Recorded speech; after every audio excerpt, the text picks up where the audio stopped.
La Nación Más, le mando un gran saludo a toda la gente que espera esta sección, porque dice, quiero enterarme de lo que pasa y no quiero consumirlo, lo cual es un camino muy sano para preservar la salud y que en este caso yo incorpore todo tipo de cosas malas a mi cuerpo, pero estoy acostumbrado, Roberto, por eso sigo dando testimonio de esto que pasó ayer en La Nación Más, que se podría catalogar como terrible. Estuvo Patricia Bullrich en el programa de Jonathan Viale. Sí. Dr. Milk. El Dr. Milk. Estaba Giacobbe también. Por suerte. Vamos a escuchar unas perlitas de los dos. Pero Bullrich, que yo creo que fue a decir esto que vamos a escuchar ahora, y si no fue a decirlo, Johnny Viale parecía Guillermo Barros Esqueloto tirando centros, y Bullrich los cabeceaba. Lo que quería decir es que a los 6 meses de su gobierno le va a dar vía libre a las Fuerzas Armadas. Si a mí me tocase gobernar, entro al sur y a Rosario el primer día. ¿Y cómo entras? Bueno, con las fuerzas federales con las que vos podés entrar. Pero no podemos seguir dejando que se expanda el narcoestado en Rosario. No con las Fuerzas Armadas. En principio no, porque en este momento no están preparadas y hay que cambiar las leyes. La ley de seguridad interior no en te deja. principio, Esa respuesta. La ley de seguridad interior a no los te deja. 6 meses preparadas y cambiando las leyes, dándole también la seguridad, podrías hacerlo. Bueno, por eso te pregunté. A los 6 meses con las fuerzas... ya lo sabía el lechoso. Exactamente, Roberto, exactamente. Por eso te pregunté, es como arreglamos. Claro, toma la voz. Y no le dámela a dije, mí. no, pero ¿cómo vas a hacer eso? Después de la historia que tenemos. Todo lo contrario, fíjate en esta segunda perla, porque esto parece que no le alcanzó a Johnny. Dijo, por las dudas, voy a reforzar un poquito. Y unos minutos después, volvió a sacar el tema, le volvió a dar el pie a Patricia Bullrich, y en un momento de esta perla que vamos a escuchar ahora, se lo escucha decir a Johnny, esto ya lo hemos hablado. O sea que era un tema que ellos ya venían charlando, y decidieron ponerlo en el aire en La Nación Más. Y escuchemos porque habla de un cambio de época, que dice que lo que están haciendo unos años antes hubiese sido un escándalo nacional.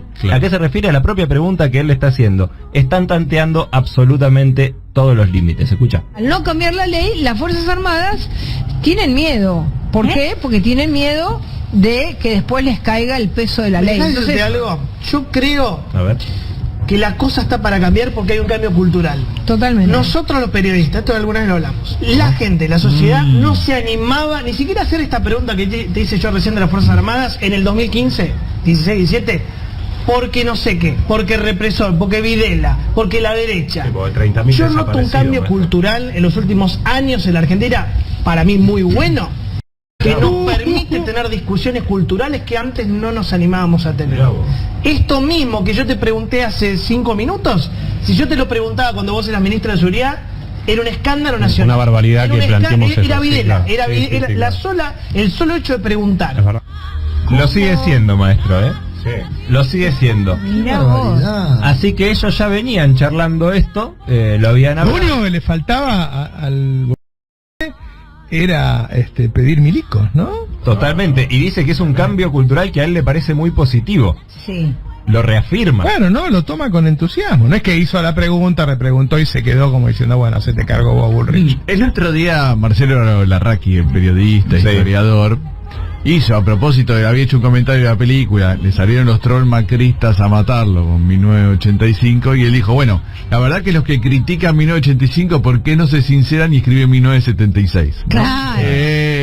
Y la verdad que uno ve el plan que presenta Mauricio Macri económico, que es Martínez de Oz, y lo que dice Patricia Bullrich, el ejército reprimiendo adentro de las fronteras, ¿qué es lo que están diciendo? Después uno dice, Macri, y se quejan, ay, qué barbaridad lo que están cantando, ay, no. Claro. Pero la verdad, muchachos, disimulen un poco, ¿no? Porque Es una vergüenza. lo que están diciendo es increíble. Bueno, hasta hace la semana pasada veíamos cómo policías iban a denunciar o iban a tocar las puertas de las familias de alumnos que estaban en toma. No estamos tan lejos, No, y a ellos les parece fenómeno. Por eso, y lo celebran y lo festejan y Un lo cambio justifican. cultural, dicen, bueno, mamita. Sí, y, O sea, y nos permite tener estas discusiones culturales, le dice a Patricia Bullrich en un momento. La verdad que yo mientras lo veía, yo por supuesto no viví la dictadura, pero siempre uno supo de la complicidad del periodismo, ¿no? Sin ese periodismo cómplice no se hubiese podido mantener un régimen como el que tuvimos. Y lo veía Jonathan Viale y se veía eso, la complicidad de un tipo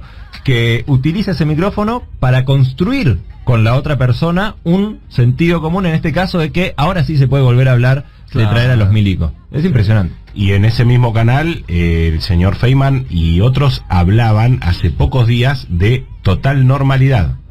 Es verdad, es verdad. Y ahora vamos a escuchar una perlita en un ratito sobre Feynman y Viale tratando de terroristas a los mapuches, pero antes Giacobbe, que estaba en esa mesa, pone la pata de lo que la gente está pidiendo. Porque hasta ahora... que una de las cosas que me pasa con la Nación Más es que no entiendo bien los roles.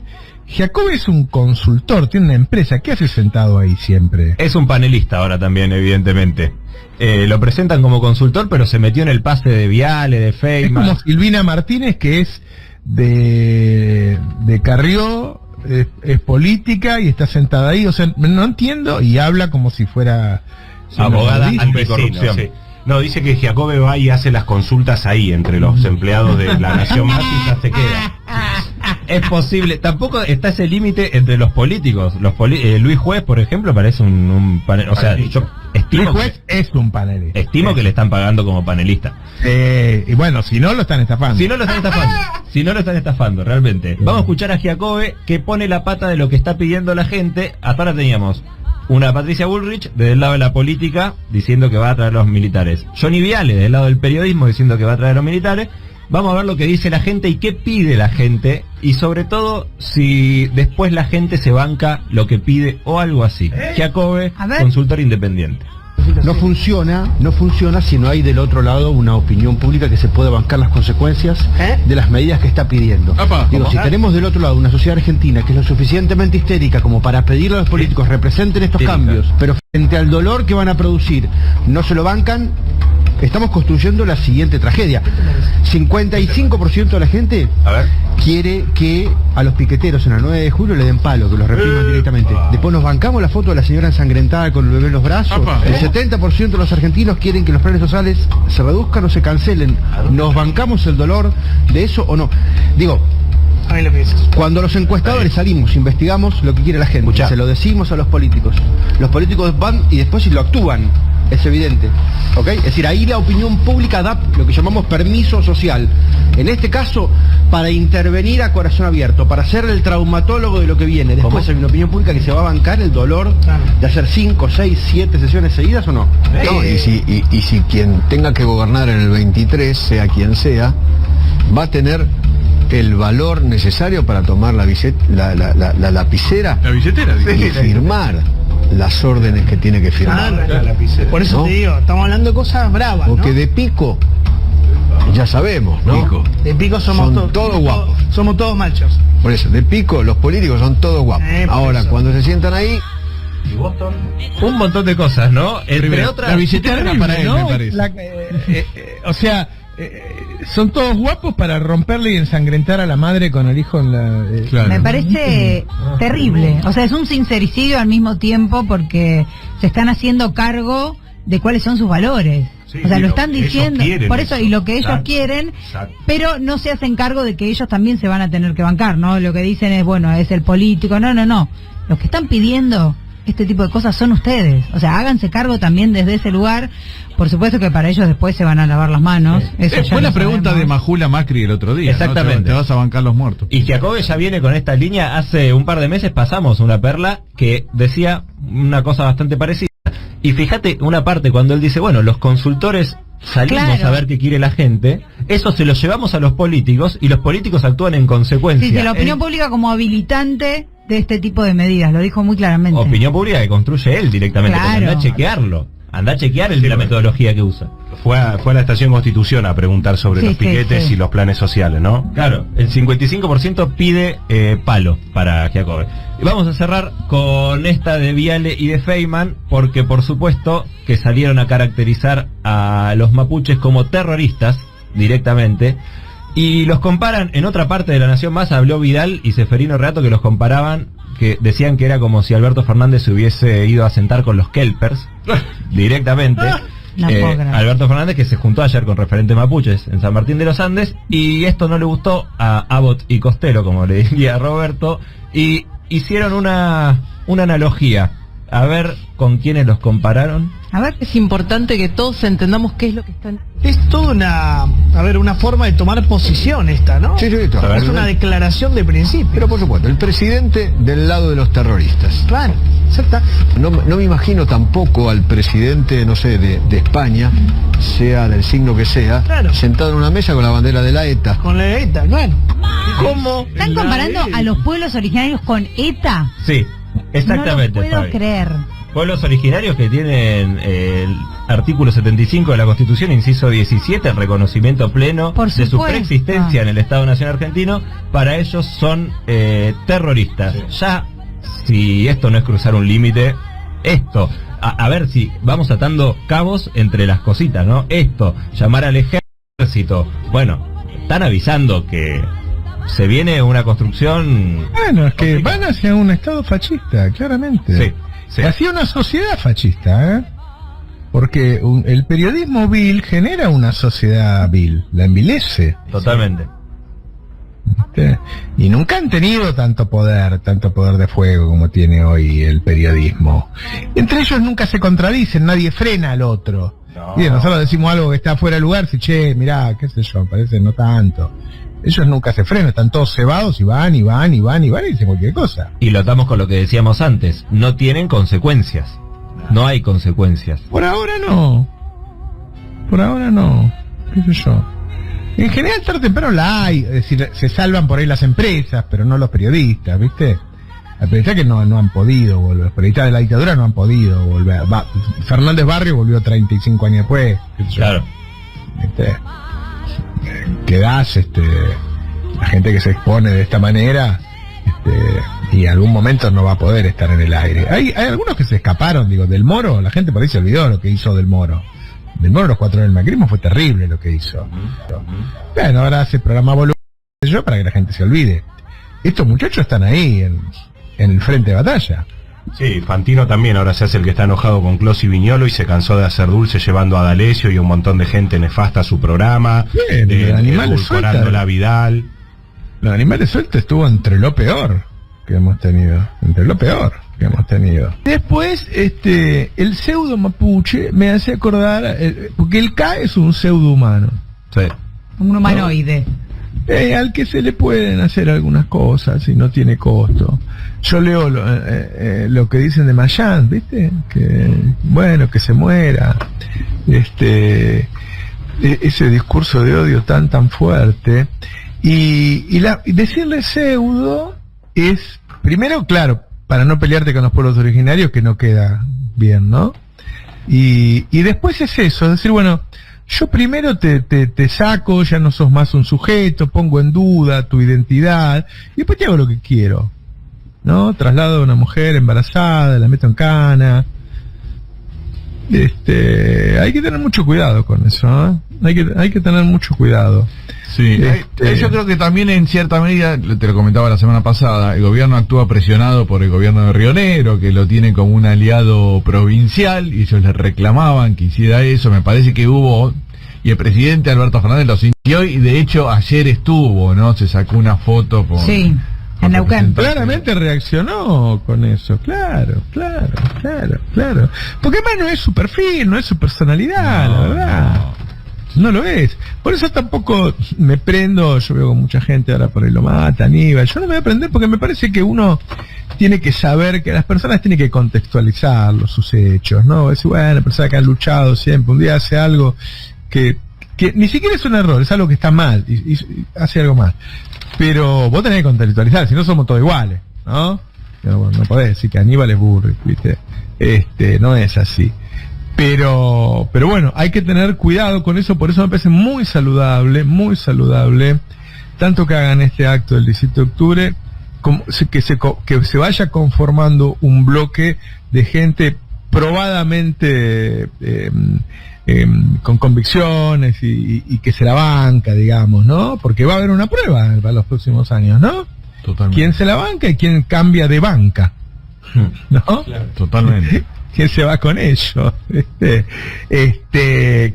Y mostrarles que no va a ser fácil, que no van a poder hacer lo que quieren, que pueden ganar en la elección, pero no son los dueños del país. Porque ellos realmente creen, ¿no? Que te pueden hacer cualquier cosa.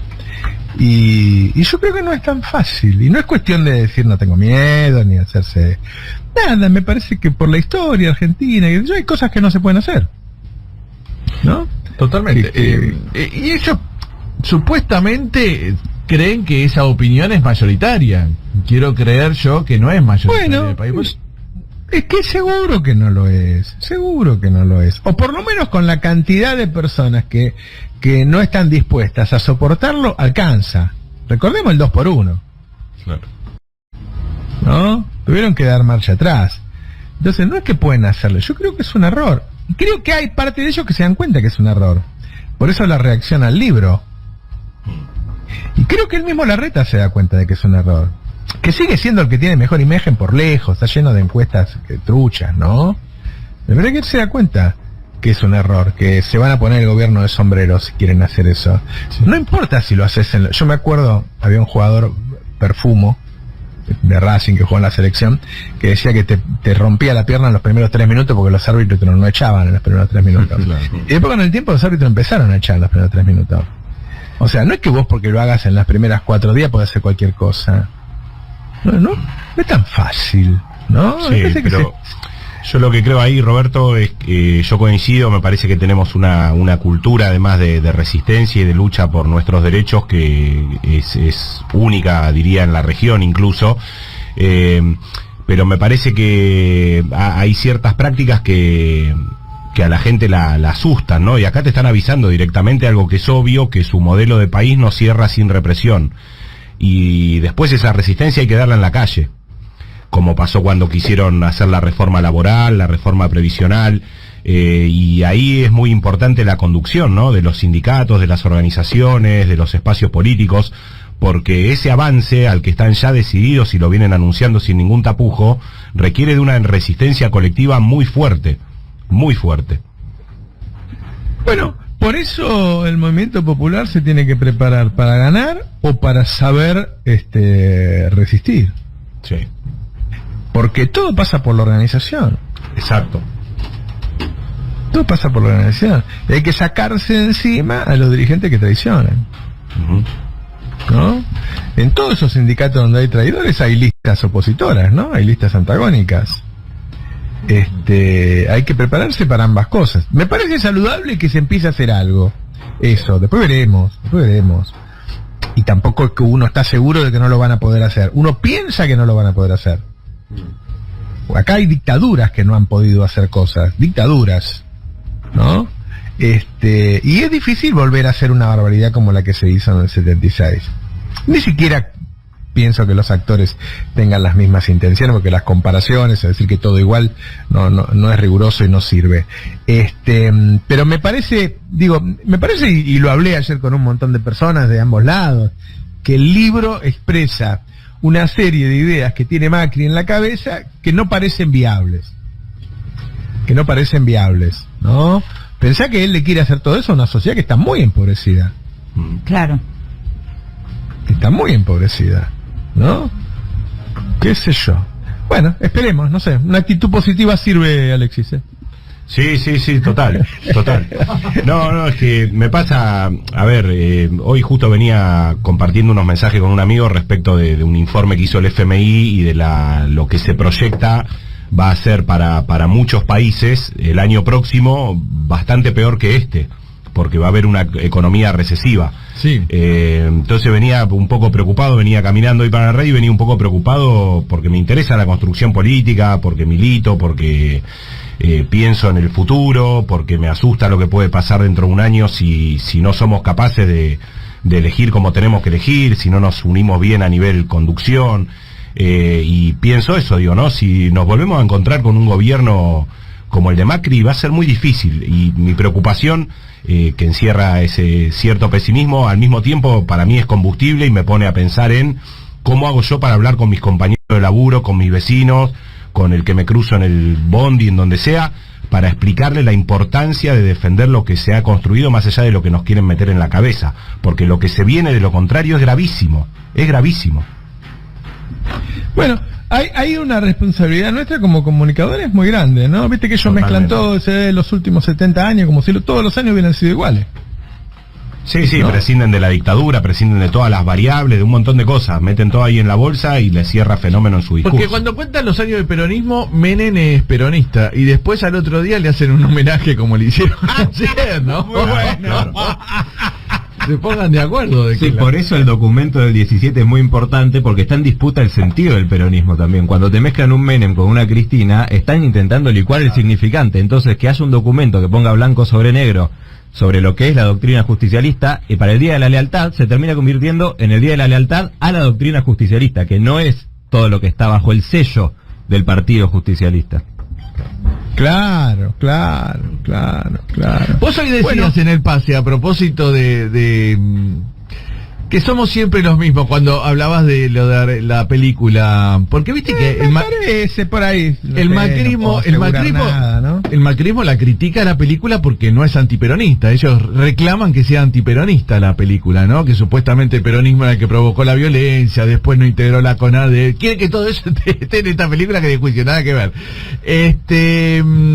Y vos decías, y yo también pensaba lo mismo cuando ellos decían criticaban, pero bueno, yo dije, yo estuve, digamos, milité por Alfonsín, estaba a favor de los juicios, estuve en la plaza, qué sé yo, y ahora estoy de este lado. No es que en ese momento eran los radicales que querían una cosa y ahora los peronistas que quieren.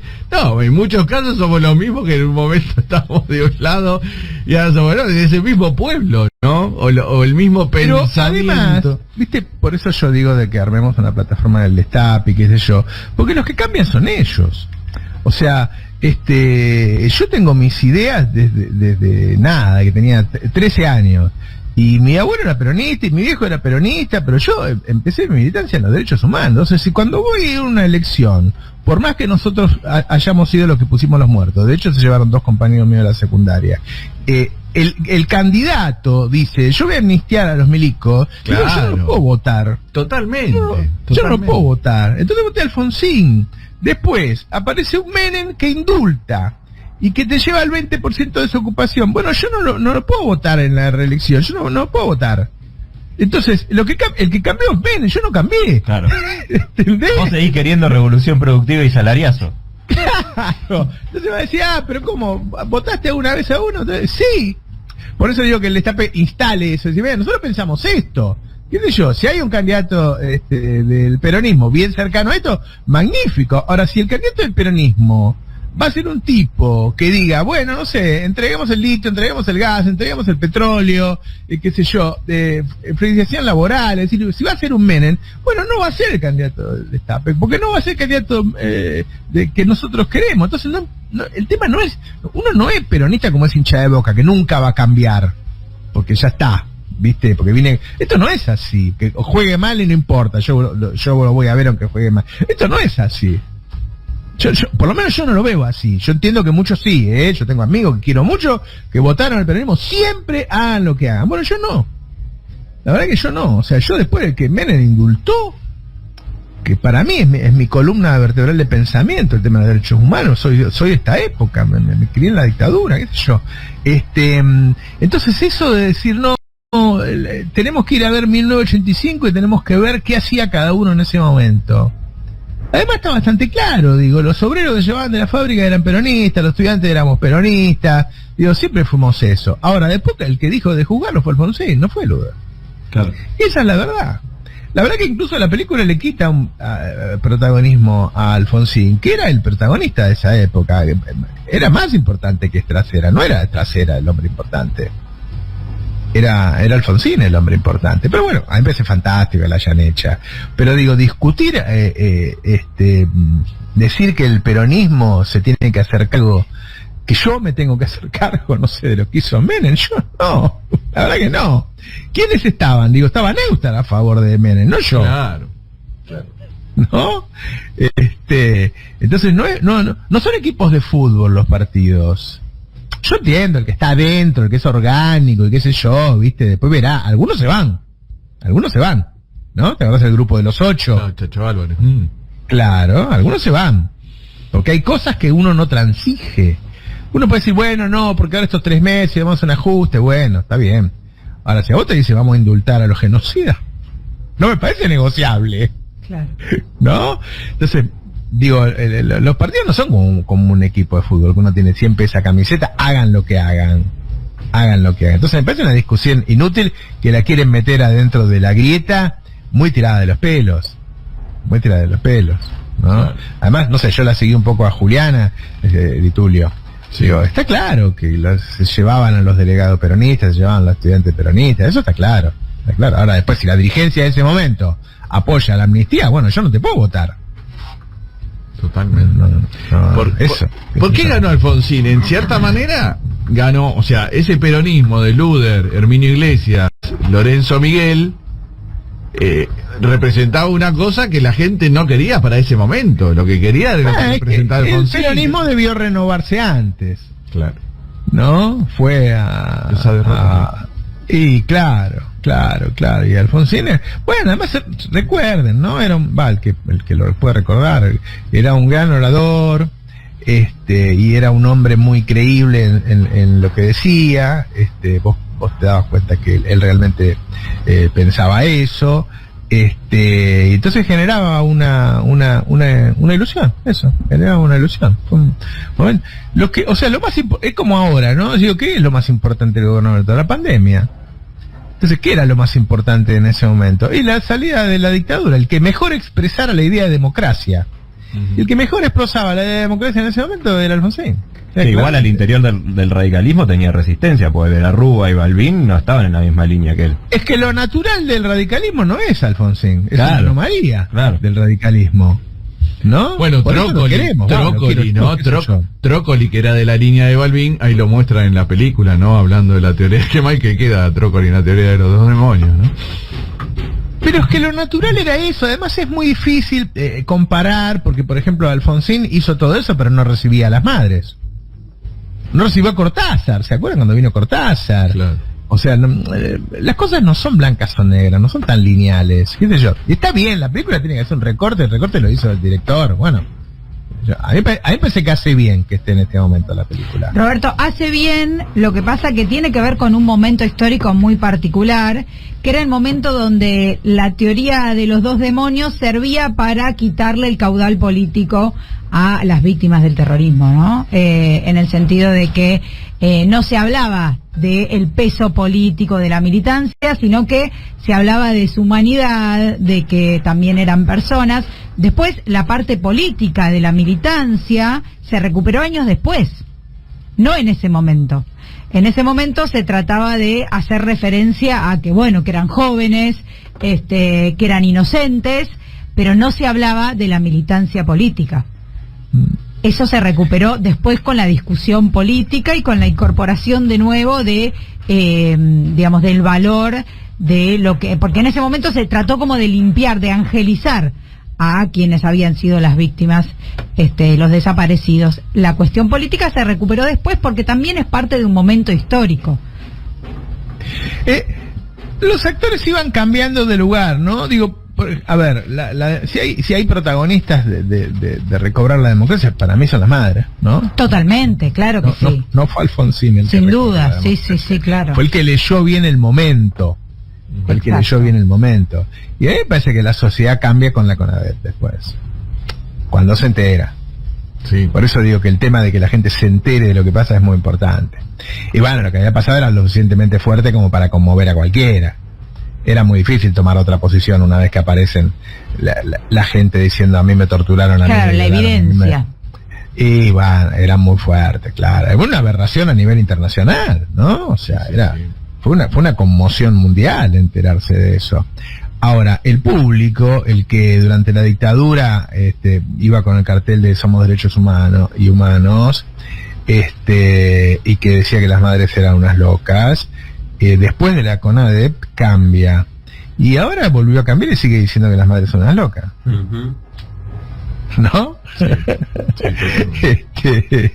así que bueno.